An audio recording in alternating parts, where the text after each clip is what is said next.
If you have an existing lawn and are planning to reseed or overseed, but you don't want to pay the ridiculous prices to spread peat moss or some other covering over your newly planted grass seeds, use the no-cost cover material that you already have, your lawn clippings. Your clippings may contain inert matter, weed seeds, and other things that you don't want, but at least it's something that already exists in your lawn and doesn't introduce anything new to it. Now, these clippings will not hold water at the same capacity as peat moss, so you'll need to put it down heavier to help it perform better. But that effort is worth it to me. Peat moss prices are on the crazy train. I remember just a few years ago, I could purchase 3 cubic feet blocks for around $5 each. Those same 3 cubic feet blocks are now a whopping $24 a piece. Redonkulous. So here's my step-by-step walkthrough of what I'm doing about it. First, I need to low mow. Or is it mow low? I need to cut the grass real short. I do one low mowing around 4 days before I plant the seed, then a final low mowing the day before or the day of seeding. Next, I need to remove dead matter and thin out the lawn while also exposing as much soil as possible. This is the WEN, I'll call it WEN from now on, DT 1516 corded electric Dethacher and Scarifier. It's 16 inches wide, has 5 height adjustments from 1/4 inch above ground to 1/2 inch below ground, has separate swappable blades, one for dethatching and one for scarifying, and includes a 14.5 gallon collection bag. It's very light and feels flimsy as all get out, but it's a beast of a machine. I've used it harshly for 2 years and it's been a real workhorse for me. It currently sells for about $150 on Amazon, so for me, it paid for itself after only 1 day of work. Renting a lawn rake from Home Depot is $100 a day, plus transportation costs to and from, plus fuel costs, and any administrative overhead. With the WEN, I yanked it out of the shed and was working in less than 5 minutes. Using a leaf blower accomplishes 2 things. It helps me collect the clippings, and it also maximizes the amount of exposed soil. A rake can't compete with a blower when it comes to gathering up all of that teeny tiny stuff, the itty bitty pieces and bits that pass right through a rake. Ego now has some more powerful blowers out, all the way up to a fantabulous 1000 CFM, but this Ego LB6504 blower that I have is an excellent piece of gear. It's got 650 CFM, is lightweight, powerful, and has a decent runtime when paired with a 5 amp hour battery. Plus, Ego doesn't haggle and argue with you when you call support to fix problems. As soon as they complete their over-the-phone troubleshooting and find out something is wrong with the gear, they just quickly end the call and ship you new stuff. I've had 3 warranty replacements with them, and it was effortless, with 0 cost to me each and every time. Now, I only buy Ego whenever possible, just because of how easy and customer-friendly their warranty process is. They're like the darn tough socks of lawn equipment. When it's time to gather clippings, it's best to store them spread out unless they're fairly dry. The longest I would store fresh-cut bag clippings I plan to use as top dressing would be overnight, and that's if I bag them late in the evening the day before.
Prior to seeding, the last thing is to make sure you've exposed as much soil as possible. I repeat, you want as much soil exposed as possible. There are only a few truly important things to consider for lawn seeding success. 1, sow at the right temperature for what you're planting. 2, choose a decent seed. It doesn't have to be the most expensive stuff, but it needs to be fresh. You don't want seed that's been sitting out 2 or 3 years. Here, I'll be sowing Pennington Rebels Tall Fescue. Number 3, you want good seed to soil contact with properly prepared and amended soil. And finally, number 4, the make or break item is the watering. If you get this one wrong, all the work you did and money you spent might have been for nothing. I use this little handheld Scott's Wizz spreader to get close to the yard edges without getting a bunch of seeds in the road or on the sidewalk. After the precision spreading on the edges, I use this larger Speedy Green Spreader for the main application. I make multiple passes in different directions so I don't have missed spots or gaps. Once the grass seed is down, I add any amendments. Here I'm putting down some mini clover seed from outside Pride to complement the tall fescue.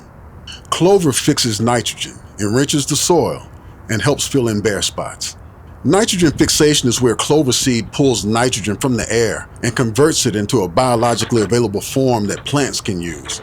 Up until the 1950s, clover used to be included as a standard part of most grass seed mixes, but suppliers figured out they could sell more fertilizer and herbicides if they left it out and reclassified it as a weed. I've also started to not put down any fertilizer until about 30 days after seeding and the grass has been up for several days, as opposed to applying starter at the time of seeding. It just doesn't make sense to me to put fertilizer down when the stuff that I'm trying to grow hasn't even sprouted yet. If I feel the soil needs a nutrient boost, I'll try to amend the soil 2 to 4 weeks, or maybe even 2 to 4 months before planting, but not on the day of. Next up is spreading the straw. I like to make an overly light, even pass to start. Once I've done one layer, it helps me gauge how far my remaining supply will go and how best to dole it out. So this way, everything gets pretty much the same amount. I pay close attention to the edges and sloping areas so that I don't apply too thin there. Once the straw has been applied, the only thing left to do is an initial watering. After planting the seed in properly prepared soil, watering is the most important factor in germination and lawn success. My initial watering is a 2-part affair. I give it a light sprinkle on the first pass to get everything damp and hopefully kind of sticky so it all stays in place. I then come back soon after with a much deeper soaking that hopefully helps everything embed itself into the soil, but without washing it away. From that point on, my objective is simple. Keep the seed moist until about a week after I see the first seeds germinate. That post-germination week watering gives seeds that might not have sprouted with the early risers a chance to catch up. After that, I switch to heavier once-a-day waterings for about a week and then every alternate day after that. If I have washouts due to heavy rain, I'll just apply more seed evenly over the washed out areas and not worry too much about it. The only other thing to do now is to keep dogs, kids, and yourself off the lawn while the new seed establishes itself. And the geese, especially the geese. They'll absolutely ruin a new lawn. Good luck with your renovation projects, and thanks for watching.